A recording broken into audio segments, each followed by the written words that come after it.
ایک رشتہ ضرور ہے افغانستان اور ہندوستان کا کہ افغانی مسلمان فاتحین نے، اگر میں جذباتی جملہ استعمال کروں، دہلی پر اپنا جھنڈا گاڑا ہے اور حکمرانی کی.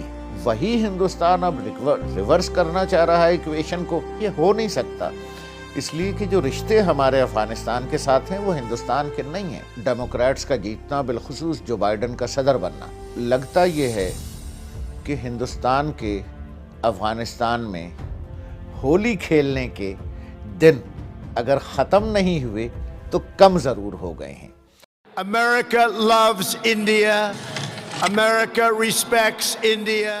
اب کی بار ٹرمپ سرکار.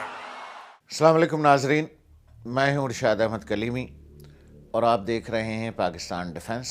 ڈونلڈ ٹرمپ جو ہندوستان کو ایک رول دینا چاہ رہے تھے افغانستان کے اندر، ان گنت کونسلیٹ جنرلز جو افغانستان میں کھلے تھے انڈیا کے، اور جو ایکسپینشن ہو رہی تھی انڈین ادارہ جات کی، انڈین انویسٹمنٹ کی، انڈین انفلوئنس کی ان افغانستان، جو بائیڈن کی پالیسی میں ایک لفظ یوز کروں کہ ریزیڈول امریکن فورسز وہاں رہیں گی، میجر وڈرال ہوگا. We brought all combat troops home, entered into a negotiation with the Taliban, but I would leave behind special forces in small numbers to be able to deal with the potential threat unless we got a real good negotiation accomplished to deal with terrorism. اور چونکہ Joe Biden صاحب vice president کا اور وہ Saint کی committee on foreign policy کے وہ head رہے ہیں، افغانستان کو بہت اچھی طرح سمجھتے ہیں. اور حامد کرزئی کے دور میں جس طرح سے انہوں نے وزٹ کیا افغانستان کو، اور جب حامد کرزئی صاحب نے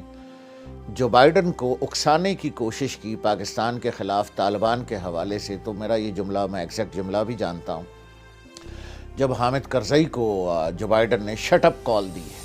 سو اب جو افغانستان کا اور پاکستان کے جو تہذیبی رشتے ہیں، جو قبائلی رشتے ہیں، جو نسلی رشتے ہیں، جو جغرافیائی رشتے ہیں، جو تاریخی رشتے ہیں، جو مذہبی رشتے ہیں، جو تمدنی رشتے ہیں، جو ایکویشن ہے پاکستان کی افغانستان کی صدیوں پر محیط، تو اس میں ایک انٹروڈر جو ہندوستان، جیسے عبداللہ کی شادی میں بیگانہ دیوانہ، یہ ہندوستان کی حیثیت تھی افغانستان میں. ایک رشتہ ضرور ہے افغانستان اور ہندوستان کا کہ افغانی مسلمان فاتحین نے، اگر میں جذباتی جملہ استعمال کروں، دہلی پر اپنا جھنڈا گاڑا ہے اور حکمرانی کی. افغانستان کے اپنے میزبانوں سے میں نے کہا میں غزنی جانا چاہتا ہوں. غزنی کہنے لگے غزنی تو کوئی ٹورسٹ اسپاٹ نہیں ہے، غزنی میں کوئی 5 اسٹار ہوٹل نہیں ہے، غزنی میں آپ جا کر کیا کریں گے، غزنی میں آپ جا کر کیا دیکھیں گے.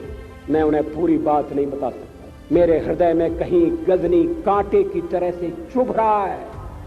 وہی ہندوستان اب ریورس کرنا چاہ رہا ہے ایکویشن کو کہ وہ افغانستان میں اس حد تک دخیل ہو کہ پاکستان کی ناک مروڑنے کی کوشش کی جائے. یہ ہو نہیں سکتا، اس لیے کہ جو رشتے ہمارے افغانستان کے ساتھ ہیں وہ ہندوستان کے نہیں ہیں. جس طرح سے افغانی اہم لوگوں کا، عبداللہ صاحب کا، گلبدین حکمتیار کا ایک رول رہا ہے روس سے لڑنے میں، ان کا جس طرح سے پاکستان آنا جانا رہا ہے، ڈیموکریٹس کا جیتنا، بالخصوص جو بائیڈن کا صدر بننا، اور ان کا فارن پالیسی سینٹ کی، یو ایس سینٹ کی فارن پالیسی کمیٹی کا سربراہ رہنا بہت زیادہ اہمیت رکھتا ہے. It was necessary and I decided to come here and I witnessed a very positive atmosphere at different levels. لگتا یہ ہے کہ ہندوستان کے افغانستان میں ہولی کھیلنے کے دن اگر ختم نہیں ہوئے تو کم ضرور ہو گئے ہیں.